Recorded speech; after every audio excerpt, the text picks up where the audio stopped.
செய்திருக்கிறார், தாவீது செய்திருக்கிறார். ஆபிரகாம் செய்தான் என்பதற்காக நாம் செய்ய முடியாது. அதை நாம் புரிந்து கொள்ள வேண்டும். புதிய ஏற்பாட்டினுடைய போதனை என்ன? ஒரு புருஷன் ஒரு மனைவி. இதுதான் புதிய ஏற்பாட்டினுடைய ஒரு போதனையாக இருக்கிறது. இங்கே பாருங்கள், அன்னாளுடைய வாழ்க்கையிலே அவள் பெற்றுக்கொண்ட முதல் கிருபை என்ன? The grace to suffer. துன்பப்படக்கூடிய ஒரு கிருபை. இன்னைக்கு அநேகர் என்ன சொல்கிறார்கள்? நீ இயேசுவை ஏற்றுக்கொண்டால் அது துன்பமே கிடையாது, உனக்கு வியாதியே வராது. பைபிளை பாருங்க, எலிசா என்பவன் இரட்டிப்பான ஆவியை பெற்றவன், அவன் மரணத்துக்கு ஏதுவான வியாதியாக இருந்தான் என்று வசனம் சொல்கிறது. அப்படியானால் ஒரு மடங்கு ஆவியை பெற்றவனுக்கு வியாதி இல்லை, பரலோகத்துக்கு நேரடியாக போய்விட்டான், அப்படியே அக்கினியில் போய்விட்டான். 2 மடங்கு பெற்றவனுக்கு மரணத்துக்கு ஏதுவான. இன்னைக்கு அநேக வாபஸ் வாங்கி விடுவீர்கள். ஆண்டவரே இரட்டிப்பான அபிஷேகம் வேண்டும் என்று ஜெபிக்கிறதை விட்டு விடுவார்கள். நான் என்ன சொல்கிறேன்? வியாதி, துன்பங்கள், துயரங்கள் எவைகள் வந்தாலும் நாம் ஆண்டவருடைய அடியாராக இருக்க வேண்டும். துன்பங்கள் வரவே வராது, உபத்திரங்கள் வரவே வராது, அல்லது பாடுகள் வரவே வராது என்று சொல்ல முடியாது. நம்முடைய ஆண்டவராகிய இயேசுவானவர் சீஷர்களை பார்த்து சொன்னார், உங்களுக்கு உலகத்திலே உபத்திரங்கள் உண்டு. பவுலடிகளார் அழகாய் சொன்னார், தேவபக்தியாய் நடக்க மனது வந்தாலே என்ன வந்துவிடும்? துன்பம் நடக்க வேண்டும். தேவபக்தியாய் நடக்க மனதாய் இருக்கிறவர்கள் எல்லாம் துன்பப்படுவார்கள். அப்படியான அருமையான கர்த்தருடைய பிள்ளைகளே, இந்த அன்னாளுடைய வாழ்க்கையிலே அவளுக்கு கிடைத்த துன்பம் என்ன? Grace to suffer. என்ன தெரியுமா? தன்னுடைய புருஷனுடைய வாழ்க்கையிலே இன்னொரு பெண் நுழைகிறார். அந்த பெண் இவளை பாடாய்படுத்துகிறாள், அவளை மனமடிவு பண்ணுகிறாள், இல்லையா? இவ்வளவு மனமடிவு பண்ணினாலும் அன்னாள் தன் புருஷனோடு கேள்வி கேட்டாள், ஆண்டவரோடு உரைத்துக் கொண்டாள், ஆண்டவருடைய சன்னிதானத்தை விட்டு விலகி போனாள், ஆண்டவரை ஒருவரை யோபி மனைவி போல தூசிக்க சொன்னாள் என்று வசனம் கிடையாது. அப்ப நான் புரிந்து கொண்ட ஒரு சத்தியம் என்ன தெரியுமா? அன்னாள் உபத்திரங்களை, பாடுகளை தாங்கும் கிருபையை பெற்றார். பாடுகள் நம்முடைய பிராணிக்கு மேலாக தேவனை சோதிக்க இடம் கொடுப்பதில்லை. ஒவ்வொருடைய வாழ்க்கையிலும் ஆண்டவர் பாடுகள் வந்தால் அவர்கள் தாங்கக்கூடிய அளவில் தான் அனுமதிக்கிறார். என தெரிந்த ஒரு தாயார் உண்டு. அவருடைய ஒவ்வொரு பையனும் 21வது வயது வரும்போது இறந்து போவார். 3 அல்லது 4 பிள்ளைகளை இந்த அம்மா பறிகொடுத்தார். ஆனா அந்த அம்மா சொல்வார்கள், கர்த்தர் கொடுத்தார், கர்த்தர் எடுத்தார், கர்த்தருடைய பரிசுத்த நாமத்திற்கு. ஆனா என்னால் உங்களால் அதை சொல்லவே முடியாது. ஏனென்றால் அந்த அம்மாவுக்கு அதை தாங்கும் சக்தியை அல்ல கிருபையை ஆண்டவர் கொடுத்தார். ஆகவே அன்னாளுக்கு தாங்கும் அந்த உபத்திரங்களை தாங்கும் கிருபையை கொடுத்தார்.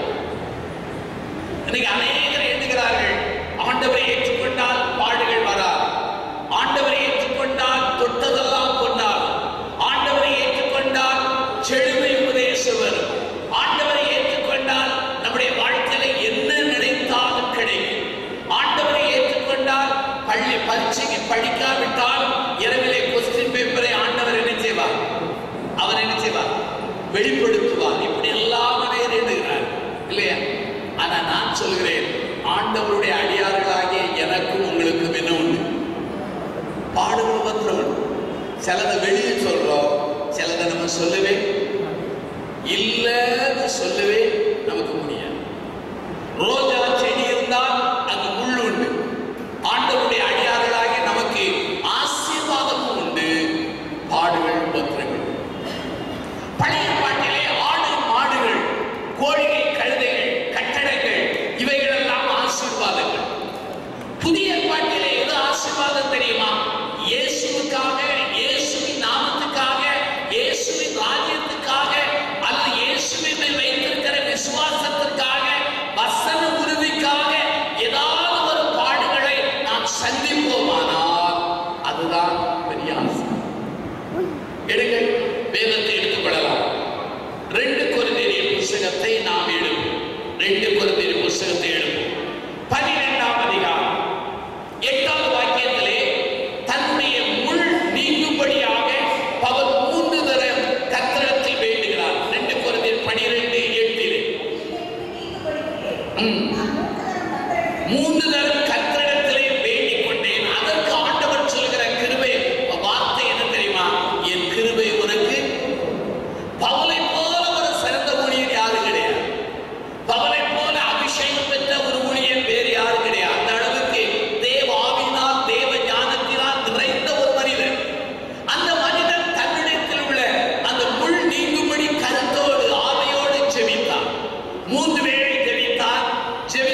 இடுக்கண்களிலும் கடைசி வார்த்தை கோடிட்டு கொள்ளுங்கள் என்னது என்ன செய்கிறேன். அப்போ பாடுகள் துன்பங்கள்ல நான் என்ன செய்யறேன், பெரிய படுகிறேன் என்று சொல்கிறார். அருமையானவர்களே, ஆகவே அந்த அன்னாளுக்கு கிடைத்த ஒரு கிருபை என்ன தெரியுமா? கிரேஸ் டு சஃபர், துன்பம் படக்கூடிய ஒரு கிருபையை பெற்றார். நான் ஆண்டவரை ஏற்றுக்கொண்ட உடனே ஒரு நாள் எனக்கு ஒரு பெரிய உற்சாகம் வந்தது.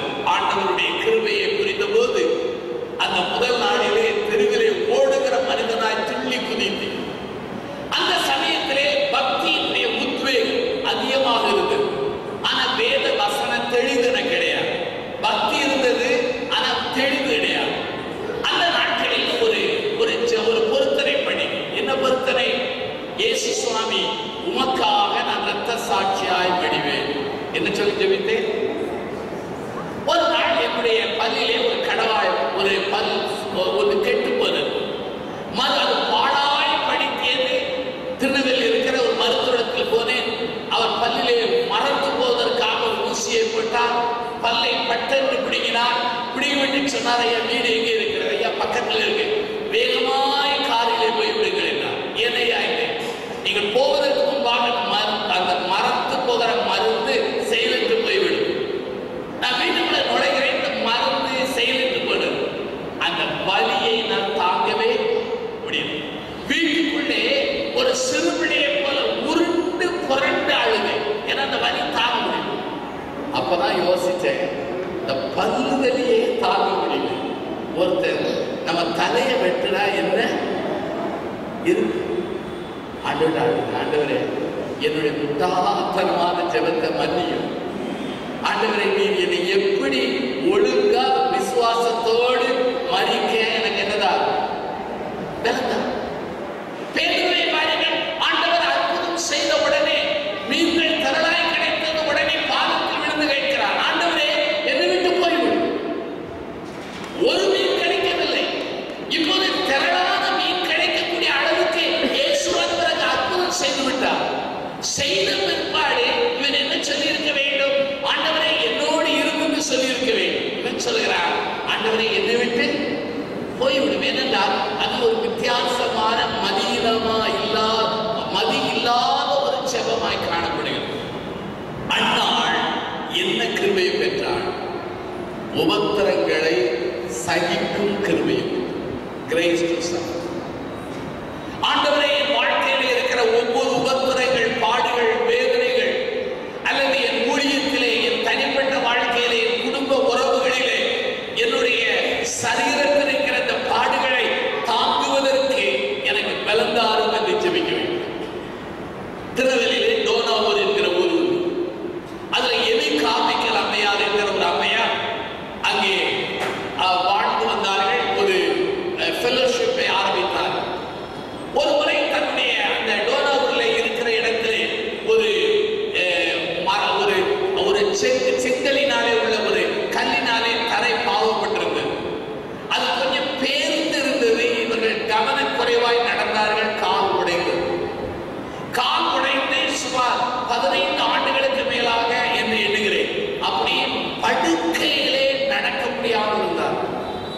அவர்களை போய் பார்க்க போகிறவர்களெல்லாம் அழுது கொண்டு போவார்களாம். ஆனா அந்த அம்மா அவர்களை உற்சாகப்படுத்தி சமாதானத்தோடு அனுப்புவார். ஏனென்றால் அந்த அம்மாவுக்கு அதை தாங்கும் கிருபையை ஆண்டவர் தந்தார். ஆகவே ஒவ்வொரு நாளும் நாம் ஜெபிக்க வேண்டிய ஜெபம் என்ன தெரியுமா? ஆண்டவரே, எங்கள் துன்பங்கள், துயரங்களிலே நீர் எங்களுக்கு வைத்திருக்கிற நோக்கத்தை, திட்டத்தை அறிந்து கொண்டு அதை சகிப்பதற்கு எங்களுக்கு என்னதான் சில நினைப்பாங்க, ரசியா வந்தா நீங்க அற்புதத்துக்காக ஜெபிப்பார். என்னை பொறுத்தவரை என்னுடைய வாழ்க்கையில இத்தனை ஆண்டுகள் இன்று வரையில் என்னுடைய வாழ்க்கையில் இருக்கிற பாடுகள் தான் என்னை பக்குவப்படுத்தது. என் ஆசீர்வாதம் என்னை பக்குவப்படுத்தது. என் பாடுகள் தான் அவரை புரிய வைத்தது. அவருடைய அன்பை அறிய வைத்தது. அவரோடு நெருங்கி உறவாட வைத்தது. மனிதர்கள் பொய்யர்கள் என்பதை அறிந்து கொள்ளக்கூடிய உறவை வைத்தது. ஆண்டவர் ஒருவர் போதும் என்கிற அந்த நம்பிக்கையை வளர வைத்தது. அவைதான் அந்நாளுக்கு முதலாவது பெற்றுக்கொண்ட கிருபை தெரியுமா? Grace to suffer. எடுங்க. 1 சாமுவேல் 1ஆம் அதிகாரத்தை எடுங்க. அன்னாளுக்கு இன்னொரு கிருபை கிடைத்தது. 1 சாமுவேல் 1ஆம் அதிகாரத்தை பாருங்கள். 12ஐ வாசிக்கிறேன். அவள் கர்த்தருடைய சந்நிதியில் வெகு நேரம் விண்ணப்பம் பண்ணுகிற போது ஏலி அவள் வாயை என்ன செய்திருந்தார்? ஏலியா ஆண்டவருடைய ஊழியக்காரர், ஆசாரியா. அன்னாளியா தேவபக்தி உள்ள ஒரு பெண்மணி. அன்னாள் தன் இருதயத்தில் பேசினாள். அவள் உதடுகள் மாத்திரம் அசைந்தது. அவள் சத்தமோ கேட்கப்படவில்லை. ஆகையால் அங்கே ஏலி என்பவன் என்ன செய்தான்? இவள் வெறுத்திருக்கிறாள், குடித்திருக்கிறாள் என்று அறிந்து, எதுவரைக்கு வெறுத்திருப்பாய்? உன் குடியை உன்னை விட்டு அகற்று என்றார். இதுதான் ஜெபிக்கிற ஒரு பெண்ணை பார்த்து மன கிளேசத்தோடு உடைந்து தேவ சன்னிதானத்திலே ஊற்றுகிற ஒரு பெண்ணை பார்த்து தேவ மனிதன் சொல்லுகிறான், நீ குடித்திருக்கிறாய், வெறுத்திருக்கிறாய், உன் குடியை அகற்று என்று சொன்னபோது அன்னாள் அதற்கு என்ன செய்தாள்? என்னையும் உங்களை யாராவது ஒருவர் இப்படி குடித்திருக்கிறாய் என்று சபையிலே சொன்னால் நம்முடைய எல்லாருக்குள்ள இருக்கிற திருவாளரும் திருமதியும் வெளியே வருமா வராது? ஜார்ஜ் வெறுவர் ஒரு புத்தகத்தில் எழுதுகிறார், ஆண்டவரே நான் ஒரு புழு என்று எழுதுகிறார். சங்கீதக்காரன் ஆண்டவரே நான் ஒரு புழு என்று சொல்கிறார். ஏன் அவர் பாம்பு என்று சொல்லவில்லை என்று ஜார்ஜ் வெறுவர் எழுதுகிறார். புழுவை அடிக்க அடிக்க சுருளும், பாம்பை தொட தொட என்ன செய்யும்? சீரும். நமக்கு அழுத்தங்களும் போராட்டங்கள் வரும்போது நமக்குள்ள இருந்து இன்னொரு மனுஷன் வந்தானா நமக்குள்ள இன்னும் சுய என்ன செய்யற?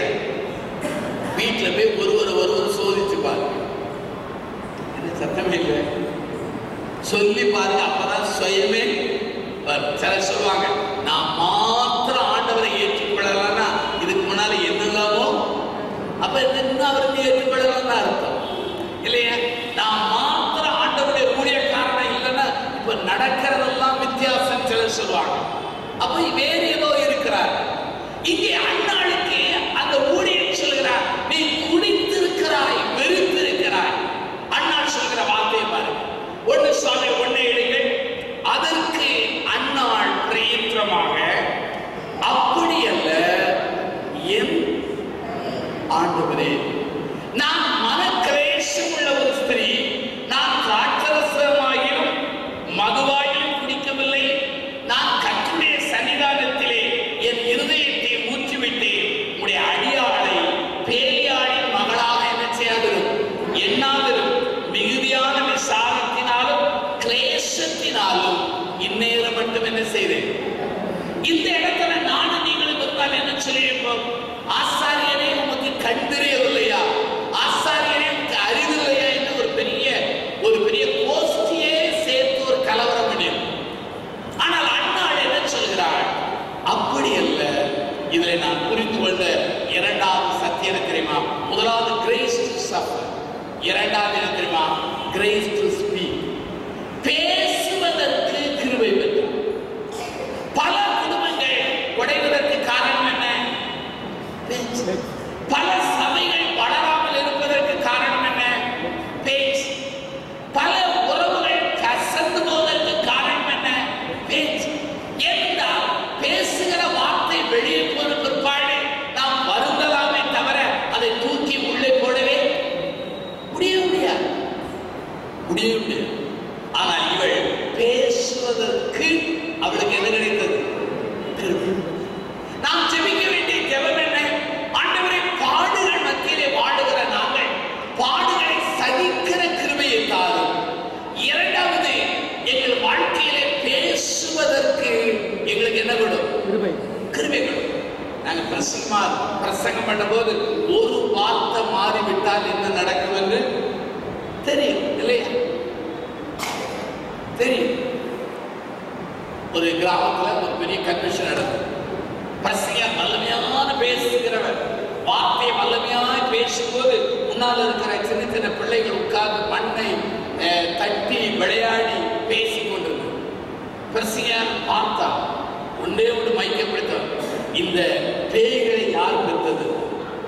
அவ்வளவுதான். அவர் கன்வென்ஷன் முடித்து வீட்டுக்கு போகவே முடியல. மக்களுக்குள்ள இருக்கிற பேய்கள் வெளியே வந்துருக்கு. ஏன் தெரியுமா? வார்த்தை போச்சுன்னா அவ்வளவுதான். ஆனால் இவன் பேசுவதற்கு கிருபை பெற்றான். தானியேலை பாருங்கள், சிங்கத்து மீனை போடுகிறார்கள். ராஜாவுக்கு தூக்கம் வரவில்லை. காலமே வந்து கேட்கிறார், தானியேலே தானியேலே, ஜீவனுள்ள தேவனுடைய தாசனே, நீ இடைவிடாமல் ஆராதிக்கிற உன் தேவன் உன்னை சிங்கங்களுக்கு தப்புவிக்க வல்லவராய் இருந்தாரா என்று கேட்டபோது, நானும் நீங்களும் இருந்தால் ராஜாவே, நேற்று வரை உமக்கு கண்ணு தெரியவில்லையா என்று கேட்போம். ராஜாவை பார்த்து தானியேல் என்ன சொன்னார்? ராஜாவே, நீர் என்றென்றும் அவர் கொடுக்க வேண்டிய கனத்தையும் மரியாதையும் கொடுத்த பிற்பாடு சொல்றான், தேவன் என்னை சிங்கத்திலிருந்து காப்பாற்றினார். அப்போ பேசுவதற்கு என்ன வேணும்? கிருபை. சிலத்தை 5 நிமிஷம் பேசினா போதும், வீட்டில் உள்ள எல்லாம் வெளியே வரும். சிலத்தை 50 வருஷம் பேசினாலும் போதும், ஒண்ணுமே வராது இல்லையா? நான் சொல்லுகிறேன், பேச வேண்டிய இடத்துல பேசணும், பேசக்கூடாத இடத்துல பேச்சை நாம் தவிர்க்க வேண்டும். நீங்கள் பேசாத வீட்டில் இருந்து பாருங்க, சகோதரிகள் வீட்டில் இருந்து பாருங்க, வீட்டுக்காரருக்கு தலையை வெடிச்சது. ஏன் தெரியுமா? என்ன சிந்திக்கிறாள் என்றே தெரியல. ஏன் தெரியுமா? நம்முடைய பேச்சு தான் நம்முடைய கேரக்டரை, நம்முடைய பிளானை, நம்முடைய சிந்தனையெல்லாம் வெளிப்படுத்துகிறது. இவள் சொன்னாள், பேசுவதற்கு கிருபை பெற்றாள். முதலாவது பாடுபடுவதற்கு கிருபை பெற்றவள், இரண்டாவது பேசுவதற்கு கிருபை பெற்றாள். நீங்க சபையில் இருக்கிற அத்தனை பேரும் பேசுகிறதுக்கு கிருபை பெற்றாங்கன்னா சபையில ஒரு நாளும் ஒரு பிரச்சனை வராது. கமிஷனும் வராது, கமிஷன் போகவும் செய்யாது இல்லையா? ஏன் தெரியுமா? நீங்க பேசுகிறதற்கு என்ன இல்லை. என் வாழ்க்கையில 40 ஆண்டுகள், இந்த புது வருஷத்துல வந்து 40 ஆண்டுக்குள்ள போறேன். அநேகர் சொல்றாங்க, என்னால்தான் அந்த சபை நடக்கிறது, நான் இல்லை என்றால் அந்த சபையிலே ஒன்றுமே நடக்காது என்று சொல்வார்கள். அப்படி சொன்னவர்கள் எல்லாம் ஆண்டவருடைய வலதுகை அப்படி அவருடைய தலையில பிடித்து தூக்கி வெளியே போடு. எத்தனையோ பேராயத்துல பார்த்திருக்கேன், எத்தனையோ சபையில பார்த்திருக்கேன். ஏன் தெரியுமா? ஆண்டவருடைய சன்னிதானத்திலே நானும் நீங்களும் பயபக்தியோடு இருக்க வேண்டுமே தவிர, நான் என்கிற நிலை என்று வரும் பொழுது நம்முடைய வாழ்க்கையிலே அழிந்து போகும். இந்த ஏலி என்கிற ஆசாரியர் அந்த நாட்களிலே ஆண்டவரின் சார்பாக மக்களை நடத்துகிற ஒரு பெரிய ஆசாரியனாக இருக்கிறார். ஒரு வேத பண்டிதர் எழுதும்போது சொல்கிறார், ஏலி என்கிற அந்த வார்த்தைக்கு எபிரேய மொழியிலே அர்த்தம் என்னவென்றால் ஃபெயிலியர், அதான் தோல்வி. அவன் பேருக்கு தக்க 3 தோல்வி. முதல் தோல்வி எடுங்க, 1 சாமுவேல் புத்தகத்தை எடுங்க, 1 சாமுவேல் புத்தகத்தை எடுங்க, 4ஆம் அதிகாரம் 18 பாருங்க. அவன் தேவனுடைய பெட்டியை குறித்து சொன்னவுடனே ஏலி ஆசனத்திலிருந்து வாசலின் பக்கமாய் மல்லாந்து விழுந்தான். அவன் கிழவனும் எப்படிப்பட்டவன்? என்ன அர்த்தம்? Over weight. அப்ப என்ன தெரியுமா? அவருடைய பாடியில அதுக்கு ஃபெயிலியர். உடம்ப கட்டுப்பாடா வைக்க தெரியல இல்லையா? எங்க அம்மா இறந்து போறாங்க. அம்மா என் கூட இருக்கும்போது என்ன செய்வாங்க? அநேக நண்பர்கள் என்னை பார்க்க வருவார்கள். வரும்போது அநேக இனிப்புகளை வாங்கி கொண்டு வருவார்கள். அதாவது பாரம்பரிய பகுதியில் நான் என்ன செய்வேன்? ஃப்ரிட்ஜில் வச்சுட்டு கன்வென்ஷன் போயிடுவேன். அம்மாவுக்கு ஓவர் டயபிட்டிஸ். நாங்கள் எல்லா கன்வென்ஷன் முடிச்சுட்டு ராத்திரி முடிச்சு அதிகாலையில் 1 மணிக்கு வீட்டுக்கு வந்து சரி தூங்கக்கு முன்னாடி உள்ள ஏதாவது இருக்கான்னு பார்த்தா சுத்தமா தொடச்சி வச்சோட புரிஞ்சு விடுவேன். அம்மா அவ்வளவு சாப்பிட்டாச்சு. காலையில் எழுந்த உடனே அம்மா சொல்லுவாங்க, ஒரே தலை சுத்துது, எப்படியாவது காரக்குடி டாக்டர் போவாங்க. ஏன் சொல்ல தெரியுமா? அநேக வேளைகளிலே நாமே பல சிக்கல்களை இழுத்துக் கொள்ளுகிறோம். இந்த ஏரி என்பவன் அவனுடைய வயதானவனாய் இருந்தாலும் அவன் சரீரத்திலே ஸ்தூலித்தவனாய் இருந்தான். ஓவர். இன்னொரு காரியம் என்ன தெரியுமா? அவன் பிள்ளைகளை வளர்த்ததுல ஒரு பிள்ளையும் தேரல. ஒரு பிள்ளைகளும் ஆண்டவருடைய நாமத்துக்கு மகிமை அப்படியான பிசிக்கல்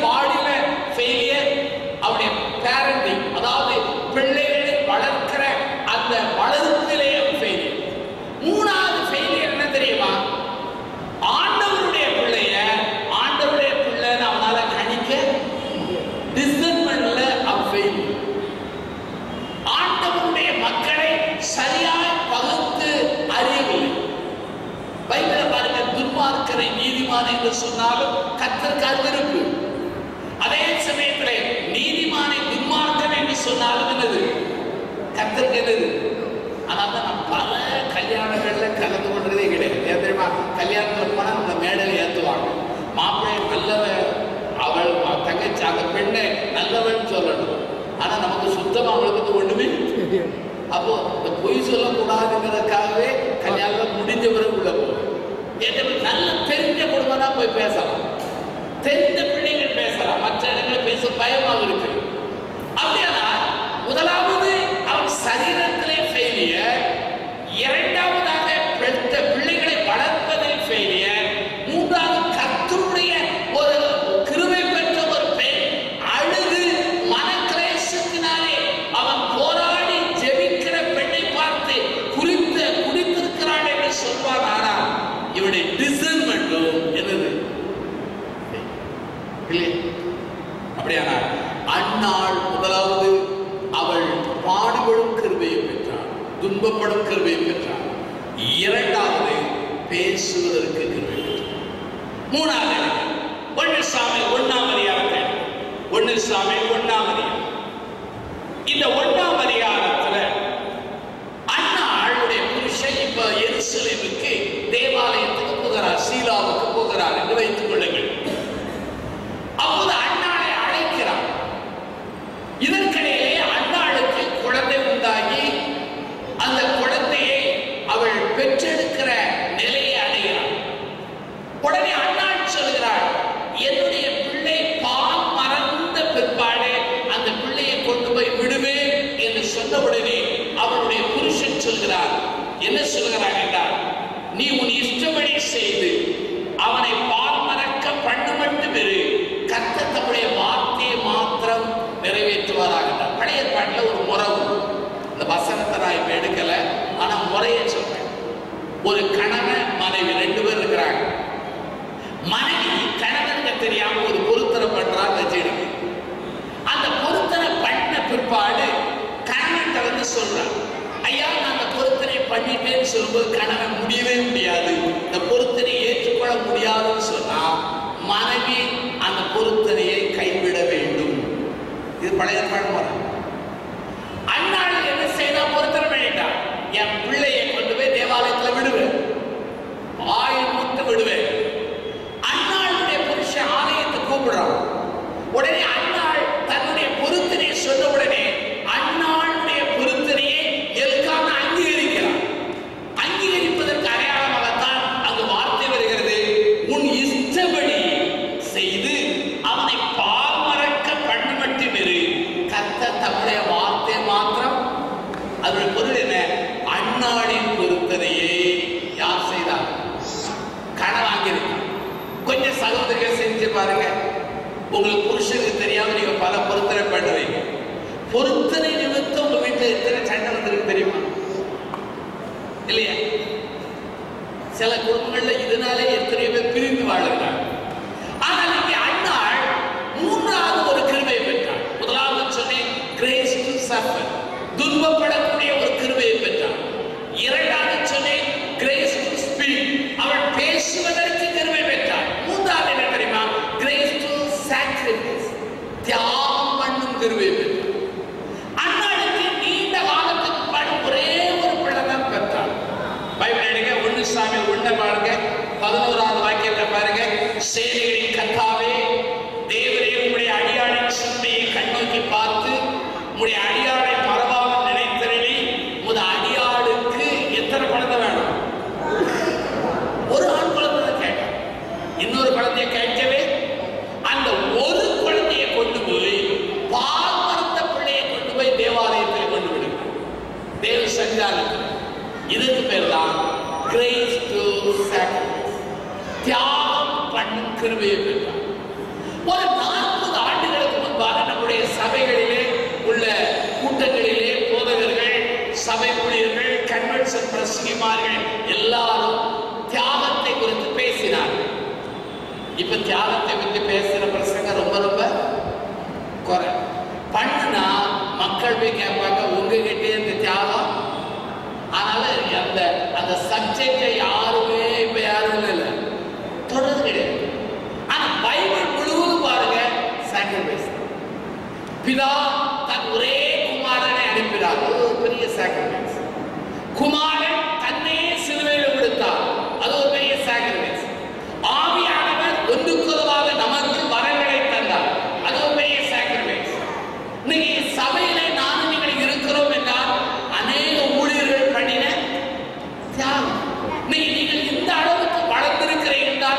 பெற்றோர்கள் உங்களுக்காக பண்ணின தியாகம் இல்லையா? தியாகம் இல்லாமல் இன்னொருவருடைய வாழ்க்கை வளரவே வளர. ஆனா இப்போ மறக்கப்பட்ட வார்த்தை என்ன தெரியுமா? சாக்ரிஃபைஸ், மறந்து. எங்கு போனாலும் அங்கே தியாகம் என்கிற வார்த்தை அது மறக்கப்பட்ட வார்த்தையாக இருக்கு. இன்றைக்கு அநேகர் ஆண்டவரை எப்படி வைத்திருக்கிறார்கள்? ஒரு ஏடிஎம் மிஷின் போல் வைத்திருக்கிறார்கள். காடை போட்டவன்னா என்ன வரணும்? பணம் வரணும் இல்லையா? என்ன கேட்டாலும் அவர் என்ன செய்யணும்? கொடுத்தணும். கொடுக்கலன்னா அவர் கடவுள் அல்ல. அவர் ஏடிஎம் மிஷின் கிடையாது, அவர் ஆண்டவர். அப்படியானால் ஆண்டவருடைய பிள்ளைகளாகிய நானும் நீங்களும் நம்முடைய கடந்த கால வாழ்க்கையை யோசித்து பாருங்கள். நானும் நீங்களும் ஆண்டவருக்காக, வசனத்துக்காக, அவருடைய வளர்ச்சிக்காக, அவருடைய நாமத்துக்காக என்ன தியாகம் பண்ணுகிறோம்? பிறருக்காக நீங்கள் பண்ணுகிற ஜெபம் ஒரு தியாகம். பிறருக்காக நீங்க உபவாசிக்கிறது ஒரு தியாகம். தேவையுள்ள மக்களுக்கு நீங்க உதவி செய்வது ஒரு தியாகம் இல்லையா? ஆகவே நம்முடைய வாழ்க்கையிலே தியாகம் மிக முக்கியம். அன்னாளுக்கு ஒன்றுதான் இருந்தது, அதைத்தான் கொடுத்தா, அதான் தியாகம்.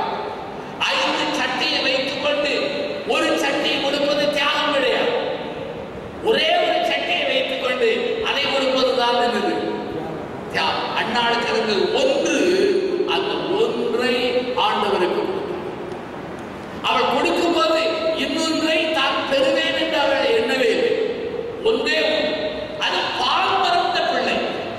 நீங்கள் நான் யோசித்து பாருங்கள், பால் மறந்த பிள்ளையை எந்த தாயாலும் மறக்க முடியாது. எந்த பால் மறந்த பிள்ளையும் எந்த தாய் மறக்க முடியாது. ஆனால் அன்னாள் அதை விட்டு விட்டு வருகிறாள். அதே சமயத்திலே சாமுவேல் அங்கே வளர்கிறார். இதுக்கு பேர் தான் தெரியுமா? Grace to sacrifice. ஆண்டவரே, தியாகம் பண்ணும் கிருபையை எங்களுக்கு சில காலத்துல தியாகம் பண்ணுவோம். அது சில காலம் வரும்போது அந்த தியாகத்தை நாமே என்ன செய்கிறோம்? இல்லையா? அது நல்லது. வாழ்க்கையிலே ஆண்டவருக்காக அழிய அல்லது மறைந்து போக ஆண்டவர் நம்மை அழைக்கிறார். இன்னைக்கு நீங்கள் உங்கள் குடும்பத்திற்காக நீங்கள் பண்ணுகிற தியாகம் உங்கள் பிள்ளைகளை வளர்க்கிறது. இன்னைக்கு நாம் சபைக்காக பண்ணுகிற தியாகம் நம்முடைய சபையை வளர்க்கிறது. ஆனா இன்னைக்கு இந்தியா முழுவதும் உள்ள சபைகளுடைய லட்சணம் என்ன? சபையுடைய தலைவனுடைய தன்மை என்ன தெரியுமா? தியாகம் என்பது சுத்தமா இல்லை. எவ்வளவுக்கு எவ்வளவு நாம் சம்பாதிக்கலாம் என்கிற எண்ணம் மக்கள் மத்தியிலே தலை விரித்து ஆட ஆரம்பித்து. ஆகவேதான் இந்த பெண்ணிடத்தில் கற்றுக்கொள்ள வேண்டியது என்ன? கிறிஸ்து அங்கே அவர் சாக்கிர தியாகம் பண்ணும் கிருபை. ஆனால் தான் அண்ணாவுடைய புருஷன் சொன்னான், உன் இஷ்டப்படி அதை செய்து கர்த்தர் தன்னுடைய வார்த்தையை மாத்திரம் நிறைவேற்றுவாராக என்று சொல்லி அனுப்பினார். அண்ணாள் அப்படியே தியாகம் பண்ணி, அப்படி தியாகம் பண்ணி விளைவை பாருங்கள். 1 சாமுவேல் 2ஆம் அதிகாரத்தை எடுங்கள், 21 பாருங்கள். அப்படியே கர்த்தர் அண்ணாளை கடாட்சித்தார். அவள் கர்ப்பம் தரித்து 3 குமாரரையும், சொல்லுங்க, இது செய்தியாளர்கள் சொல்லுகிற செய்தி இருக்குமா? ஒன்றை கொடு, உனக்கு எத்தனை கொடுப்பா? அப்படி அண்ணாளுக்கு ஆண்டவர் சொல்லவே இல்லையா? அவள் ஒன்றுதான் கேட்டாள். 6 பிள்ளைகளை கேட்கவே இல்லை பைபிள். ஒன்றே ஒன்று கேட்டாள். ஆனா அந்த ஒன்றை அவள் கொடுத்தது பெழுது என்ன தெரியுமா?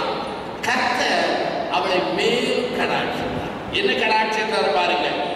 3 குமாரனை கொடுத்தார், 2 குமாரத்திகளை பெற்றாள். சாமுவேலின் பிள்ளையாண்டாள். கர்த்தருடைய சன்னிதானத்தில் என்ன செய்தார்? எனக்கு தெரிந்த ஒரு தாயார் என் வீட்டுக்கு வருவார்கள். அவர் சொல்லுவாங்க, என் பையனை, வாலிப பையனுக்காக நீங்க ஜெபம் பண்ணணும். நாங்க ஜெபம் பண்ணுவோம். அந்த வாலிப பையனுக்கு ஒரு சாதாரண நல்ல கஞ்சா சாப்பிடுவோம், நல்ல தண்ணி அடிப்போம், என்னென்ன கெட்ட பழக்கம் வேண்டாம் அத்தனையும் அவனுக்காக அழுது ஜெபித்தோம். நாங்கள் பண்ணின ஜெபத்தை காட்டிலும் அந்த தாய் பண்ணின ஜெபத்தை ஆண்டவர் கேட்டார். அந்த பையன் ரட்சிக்கப்பட்டான். ஒரு கன்வென்ஷன் கூட்டத்தில் ஆண்டவரை கைகளை உயர்த்தி ஒப்பு கொடுத்து தன் பாவங்களை அறிக்கை செய்து பாவ மன்னிப்பின் நிச்சயத்தை பெற்று கர்த்தருடைய அடியானாய் மாறினார். ஒரு மிஷனரி கன்வென்ஷனுக்கு போனான். போன உடனே அங்க சொன்னாங்க, வட இந்தியாவுக்கு மிஷனரிக்கு யார் வருவது? முன்னால போயிட்டான். வீட்டில் வந்து அம்மாட்ட சொன்னா, நான் மிஷனரியா போறேன். அந்த அம்மா நேரே வீட்டுக்கு வந்தாங்க. ஐயா, நீ முக்கியமா ஒரு காரியத்துக்கு ஜோம், என் பையன் வட இந்தியா போகாதபடி மனசை மாற்ற ஜோம் பண்ணு. அப்ப பாருங்க, நான் சொன்னேன், நீங்களும் வட இந்தியா போறதுக்கு நாங்க ஜோம் பண்றோமே தவிர நிறுத்ததுக்கு நம்மளால ஜோம் பண்ண ஏன் தெரியுமா? இந்த மக்களுடைய தன்மை தெரியுமா? ஊழியக்காரன ஒரு மந்திரவாதி போல, ஒரு குறி சொல்லுகிறவனை போல மாற்றிக் கொண்டு வருகிறார். ஆண்டவர் இன்னைக்கு பேசுகிறவர் தான். ஆண்டவருடைய வரங்கள் இன்னைக்கு செயல்படுவது உண்மைதான். ஆனால் அந்த வரங்களை வைத்து கடவுளுடைய ராஜ்யத்தை கெட்ட வேண்டுமே தவிர நம்முடைய ராஜ்யத்தை நாம் கெட்டவே கூடாது. அப்படியானால் இவன் கிரேஸ் டு சாக்ரிஃபைஸ். 3 குறிப்பு சொல்லு. முதலாவது துன்பப்படும் கிருபையை பெற்றாள், கிரேஸ் டு சஃபர். இரண்டாவது பேசுவதற்கு அவள் என்ன செய்தார்? கிருபை பெற்றாள்.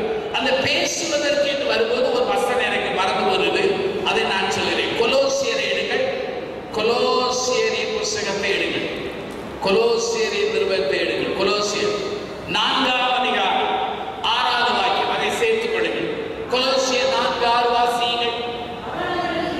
அவனவனுக்கு இன்னென்னபடி உத்தரவு சொல்ல வேண்டும் என்று நீங்கள் அறியும்படி உங்கள் வசனம் எப்போது கிருபை பொருந்தினதாகும், உப்பால் என்ன ஆகும்? ஆங்கிலத்துல சீசன் போடு இல்லையா? நம்ம சாப்பாடுல எப்படி ருசிக்கு சில சேர்க்கிறோமோ அதே போல நம்முடைய வாழ்க்கையில நம்முடைய கான்வர்சேஷன் எப்படி இருக்கணும்? 2 இருக்கணும். ஒன்று நம்முடைய கிருபையா இருக்கணுமா, உப்பா இருக்கணும். வாரம் எஸ்பி என்கிற ஒரு பெரிய கமெண்ட் எழுதுறவர் சொல்றாரு, இந்த உப்பா சாதமேற்று என்பதற்கு என்ன எழுதுறா? Purified conversation. பழைய பாட்டுல உப்பை எப்படி சுத்திகரிக்க பயன்படுகிறார்களோ நம்முடைய உரையாடல்ல அசுத்த 2 அர்த்தங்கள் வரவே, அது சுத்திகரிக்கப்பட்ட ஒரு உரையாடலாய் மாறுமே. அப்ப அண்ணாள் துன்பங்களை தாங்க கிருபை பெற்றாள், பேசுவதற்கு அவள் கிருபை பெற்றாள், 3வது தியாகம் பண்ணுவதற்குரிய கிருபை பெற்றாள். கடைசி காரியத்தை சொல்லுங்கள். 1 சாமுவேல் 2ஆம் அதிகாரத்தை 2ஆம் அதிகாரம் 1வது வாக்கியத்தை வாசிக்கிறேன். அப்பொழுது அண்ணாள் ஜெபம் பண்ணி அதோடு நிறுத்திக் கொள்கிறேன். 1 சாமுவேல் 2ஆம் அதிகாரம் 11, 2ஆம் அதிகாரம் 10 வாசிக்கிறேன். கர்த்தரோடு வழக்காடுகிறவர்கள் நொறுக்கப்படுவார்கள், வானத்திலிருந்து அவர்கள் மேல் முழங்குவார். கர்த்தர் பூமியின் கடையாந்தரங்களை நியாயம் தீர்த்து தாம் ஏற்படுத்தின ராஜாவுக்கு பலனளித்து தாம் அபிஷேகம் பண்ணியவரின் கொம்பை உயர பண்ணுவார் என்று என்ன செய்தார்? 4வது கிருபை என்ன தெரியுமா? Grace to sing. பாடுவதற்கு கிருபை. பாடுவதற்கு என்றால் நன்றியின் உணர்வோடு ஆண்டவரை துதிப்பதற்கு அவள் கிருபை பெற்றாள். நம்முடைய ஜோபுஸ்தகத்துல, நம்முடைய ஆங்கிலிக்கன் ஜோபுஸ்தகத்துல பார்த்தீங்கன்னா 2 பாடல் நம்முடைய ஜோபுஸ்தகத்துல உண்டு. ஒன்று அண்ணாளுடைய பாடல், இன்னொன்று மரியாளுடைய பாடல். இந்த 2 பாடலுக்கும் நம்முடைய பழைய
வந்து ஆலயத்துல கொடுத்துட்டு போயிட்டு தான் பாருங்க இல்லையா?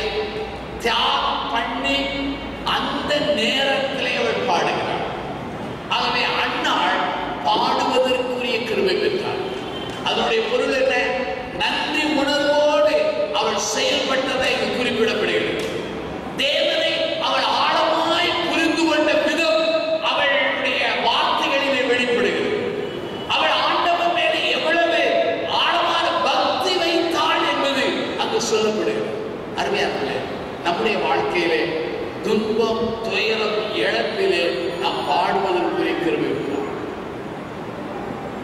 நான் பிரசங்கம் பண்ணுவேனே தவிர எனக்கு பாட்டு வர பாட்டு எல்லாரோடும் சேர்ந்து பாடுவேன். அது நிப்பாட்டுறதுக்கு முன்னால் கொஞ்சம் முன்னால் நிப்பாட்டிடுவேன். என் பாட்டு கொஞ்சம் கஷ்டம். அதனால மக்கள் பாடுவாங்க, நான் பாடு எல்லாரும் சொல்லுவாங்க, பிரதர் நீங்களும் ஒரு பாட்டு பாடணும். நான் சொல்லுவேன், அந்த பாடலை பாடி சீடி வெளியிட்டா நம்ம கையில் வச்சுதான் சுத்திடுவோம். ஏன் தெரியுமா? பாடக்கூடியவங்க பாடுனா அது கேட்கலாம், பாடக்கூடாதவங்க பாடுனா அது கேட்கவே முடியாது. அது ஆண்டவருக்கு மகிமை வராது, இடர்கள் தான் இது செய்யும். ஆனா இந்த பெண் என்ன செய்தா தெரியுமா? ஆண்டவரை துதித்து சந்தோஷமாய் தெய்வ மகிமை பாடு. தேவனுடைய ஊழியக்காரனான பவுலும் அவருடைய உடனுடைய காலம் சிறையில் அடைக்கப்பட்டிருக்கிறார். அப்படி அடைக்கப்பட்டிருக்கும் போது பவுலும் சீலாவும் துதித்து பாடினார் இல்லையா? ஏனென்றால் கர்த்தருக்கு அன்புள்ளவர்களுக்கு சகலமும் நன்மைக்காய் நடைபெறும் என்பதை அவர்கள் ஆழமாய் அறிந்து உணர்ந்து அந்த நம்பிக்கை பிடியிலே இருந்ததினாலே அவர்கள் பாடினார். என் அருமையான சகோதரனே, சகோதரியே, ஆண்டவர் சார்பாக உன்னிடத்தில் கேட்கிற ஒரே ஒரு கேள்வி இதுதான். உன்னுடைய இழப்பிலே, உன்னுடைய துன்பத்திலே, உன்னுடைய பறிவுறுத்தலிலே, உன்னுடைய ஏழாமையிலே, உன்னுடைய வாசங்கள் அடைக்கப்பட்டிருக்கிற அந்த சூழ்நிலைகளிலே ஆண்டவரை துதித்து பாடுகிற அந்த கிருபை, இந்த 4 கிருபை, நானும் நீங்கள் இந்த 4 கிருபையை பெற கர்த்தராகிய இயேசுவிடத்தில் வந்து ஜெபிக்கிறேன். ஆண்டவரே, துன்பப்படக்கூடிய கிருபையை பேசுவதற்கு எங்களுக்கு கிருபைதான். எங்கள் வாழ்க்கை முழுவதும் தியாகம் பண்ணுகிற ஒரு கிருபையை தான். எங்கள் வாழ்க்கையிலே நன்றி உணர்வோடு உம்மை துதித்து கனம் பண்ணும் அந்த கிருபையை எங்களுக்கு தான் என்று ஜெபிக்க அழைக்கிறேன். ஆகவே இந்த 4 கிருபையை அண்ணாள் பெற்றார். அண்ணாளுடைய பேருடைய பொருள் என்ன தெரியுமா? கிரேஸ். ஒரு சின்ன கிராம சபையில ஒரு நல்ல வாலிபர் ஒரு நாள் அப்படியே கைகளை உயர்த்தி சத்தமோடு ஜெபம் பண்ணான். கிருபையை தாரு, கிருபையை தாரு, கிருபையை தாரு. நான் நினைச்சோம் இயேசுவாமி கிருபையை தாரு தாரு கேட்கிறார். அந்த சபையில ஒரு வாலிப பிள்ளைக்கு பேர் கிருபை. அவன் அந்த கிருபையை தாரு, கிருபையை தாரு ஜெபம் பண்ணிருக்கான். கடைசியா கர்த்தர் அவன் கிருபையை தாரு, கிருபையை தாரு பலவந்தம் பண்ணி கேட்டதுனால அந்த கிருபையை பெற்றுக்கிட்டான். அவளை கல்யாணம் முடிச்சான். அன்போடு அவன்கிட்ட உள்ள இருக்கிற கிருபையும் போயிடுச்சு. ஏன்னா ஒரே ரத்த களறி டெய்லிய குடும்பத்துல பிரச்சனை. அந்த கிருபை தான் கேட்கணும். நம்ம கேட்கறது இயேசுவாமியுடைய எழுந்திருப்போமா? ஜெபம் எல்லாரும் எழுந்திருப்போம். நல்ல கண்ணம் கொடுங்க, 2 கைகளை உயர்த்தி நல்ல செவிங்க. யுத்தத்துல சரணடைகிறவன் 2 கைகளை உயர்த்தி ஜெபிக்கிறவனமாய் உயர்த்துகிறவனமாய் உயர்த்துவான். அதே போல ஜெபிக்க போறோம். நான் குறைவுள்ளவர், நீங்கள் குறைவுள்ளவர்கள். நம்ம எல்லாருக்களையும் பலவீனம் உண்டு, குறைகள் உண்டு. ஆண்டவரிடத்திலே கிருபையை பற்றி பிடிப்போம். மாயையை பற்றி பிடிக்கிறவர்கள் தங்களுக்கு வரும் கிருபையை போக்கடிக்கிறார்கள் என்று யோனா பாடியிருக்கிறார். ஒன்று மாயை பிடிக்க வேண்டும், அல்லது ஆண்டவரின் கிருபையை பிடிக்க வேண்டும். ஆண்டவரை பிடித்துக் கொண்டால்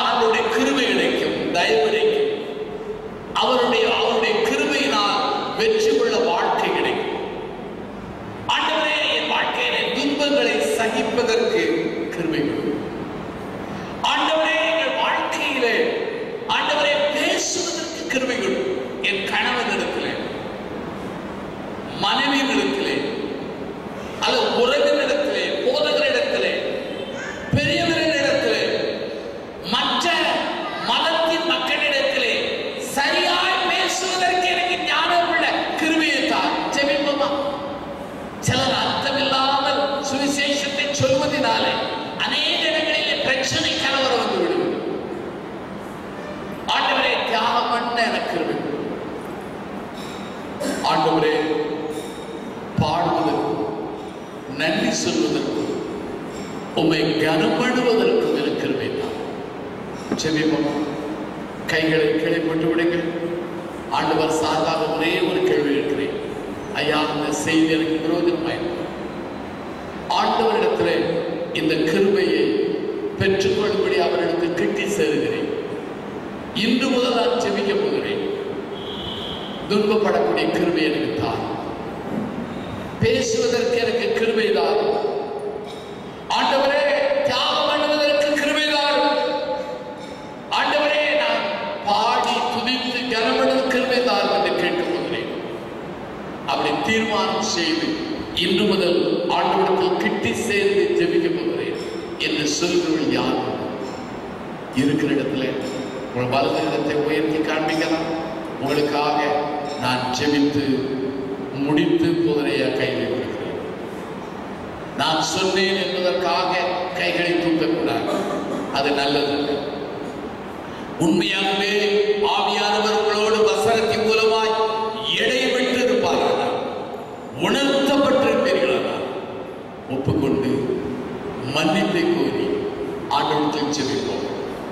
ஆண்டவரே, எங்கள் சரீரத்திலே நாங்கள் ஃபெயிலியர் ஆயிருக்கிறோம். எங்கள் பிள்ளைகளை வளர்ப்பதிலே ஃபெயிலியராக மாறியிருக்கிறோம். நாங்கள் மற்றவர்களை ஆண்டவரே உண்மையாகவே ஆண்டவரை நாங்கள் மதிப்பிடுவதிலே நாங்கள் ஃபெயிலியர் ஆயிருக்கிறோம். எங்களை மன்னிப்பு, எங்களை மன்னிப்பு. ஜெபிப்போம். ஜீவனுள்ள பிதாவே, இந்த நல்ல நாளுக்காக நாங்கள் நன்றி சொல்கிறோம். உடைய வசனத்தை நாங்கள் புரிந்து கொண்ட வெளிச்சத்தில் நாங்கள் சொல்லியிருக்கிறோம். குறைகள் குற்றங்கள் இருந்தால் மன்னித்தருளும். ஜனங்கள் கர்த்தரை பிடித்துக் கொள்ள உதவி செய்யும். எங்களை மறக்கவும், எங்களை தங்கள் மனதிலிருந்து எடுத்துவிடவும், ஆண்டவருடைய வசனத்தை மாத்திரம் பிடித்துக் கொண்டு மரணம் வரைந்து அவர்கள் நிற்பதற்கு இயேசுவே கிருபை அவர்களுக்கு தரும்படியாக நாங்கள் கெஞ்சி வந்தோம். நம்முடைய ஜனங்களை உடைய காயப்பட்ட கரத்தை ஒப்புக் கொடுக்கிறோம். நீர் ஆசீர்வதியும், தொடர்ந்து வழி நடத்தும். இயேசுவின் மூலம் ஜெபிக்கிறோம் ஜீவன் உள்ள பிதாவே.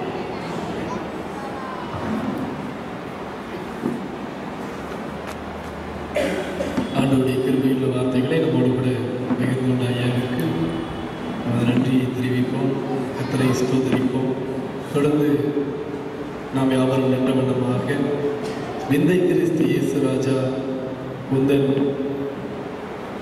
சிலுவையின் மேன்மை என்ற பாடலை இணைந்து பாடலாம். அப்பொழுது கர்த்தருடைய ஊழியத்திற்கென்று காணிக்கைகள் சேகரிக்கப்படும். விந்தை கிறிஸ்து உந்தன் சிலுவையின் மேன்மை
அவருடைய வார்த்தைகளை மீண்டுமாக மனதிலே எண்ணுவோம்.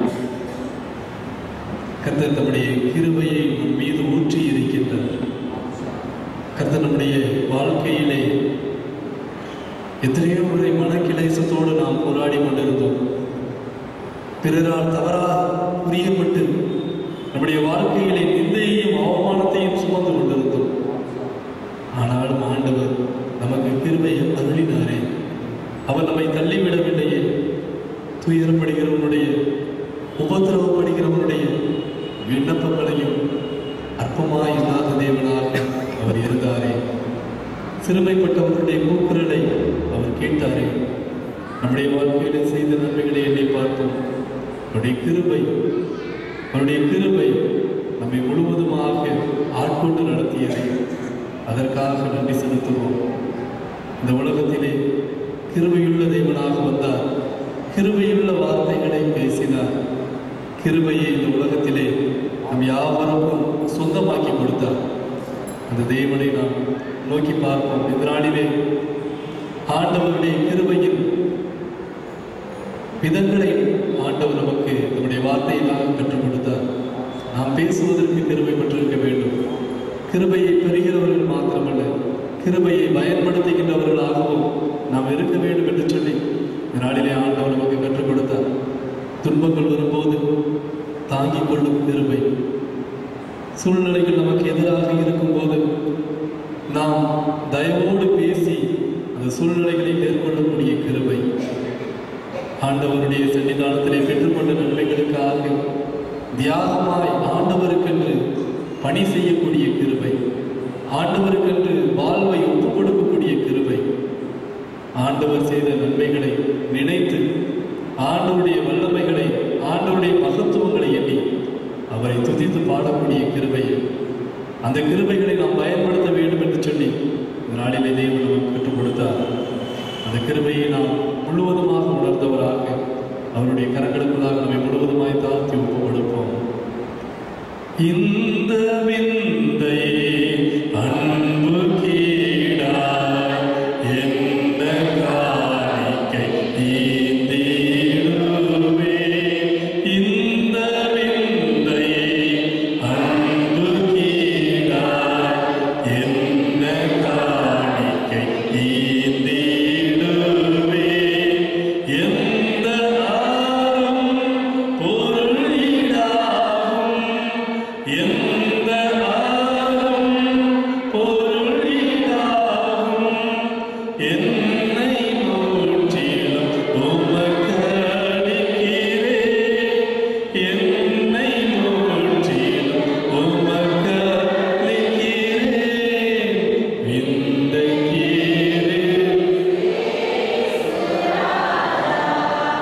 உந்தன் சிலுவையின் மேன்மையை, உந்தன் சிலுவையின் மேன்மையை. அன்பின் பரலோக தகப்பனே, மனமகிழ்ச்சியான இந்த பண்டிகை கால கன்வென்ஷன் கூட்டங்களுக்காக நன்றி செலுத்துகின்றோம். முதலாவது நாள் கூடுகையை உம்முடைய மகிமையின் பிரசன்னத்தினாலே நீர் எங்களுக்கு ஆசீர்வதித்து கொடுத்தீர் சுவாமி. இந்த இடத்திலே அமர்ந்த எங்கள் யாவரையும் நீர் கண்ணோக்கி நீர் எங்களுக்கான வார்த்தைகளை நீர் எங்களோடு கூட பேசினீர் சுவாமி. இது எங்களுக்காக நீர் சொன்ன வார்த்தைகள். இதை நாங்கள் பற்றிக் கொள்கின்றோம். இந்த வார்த்தையை நாங்கள் பிடித்துக் கொள்கின்றோம். இந்த வார்த்தையின் வழிகளிலே நாங்கள் நடப்பதற்கு எங்களை முழுவதுமாய் ஒப்புக் கொடுக்கின்றோம் சுவாமி. நீர் எங்கள் மீது கொடுத்த கிருபைகள் அநேகம் சுவாமி. கிருபையை நீர் அளவில்லாமல் கொடுத்திருக்கின்றீர். உம்முடைய சொந்த இரத்தத்தை இந்த உலகத்திலே சிந்தி கிருபையை மேன்மைப்படுத்தினீர் சுவாமி. கர்த்தாவே, நாங்கள் இந்த உலகத்திலே உமக்கென்று வாழ்வதற்கு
கன்வென்ஷன் கூட்டத்தின் முதலாம் நாள் கொடுக்கையில் கலந்து கொண்ட உங்கள் யாவரிடம் என்றும் நினைத்திருப்பதாக.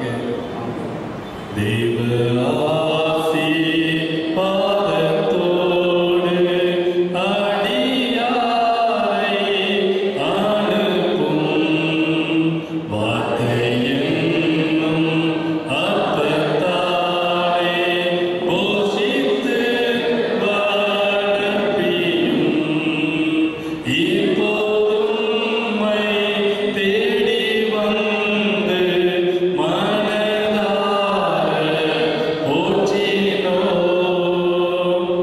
ஓட்சலோகத்தில் கனித்து உம்மை வாழ்த்தி தொழுவோம்.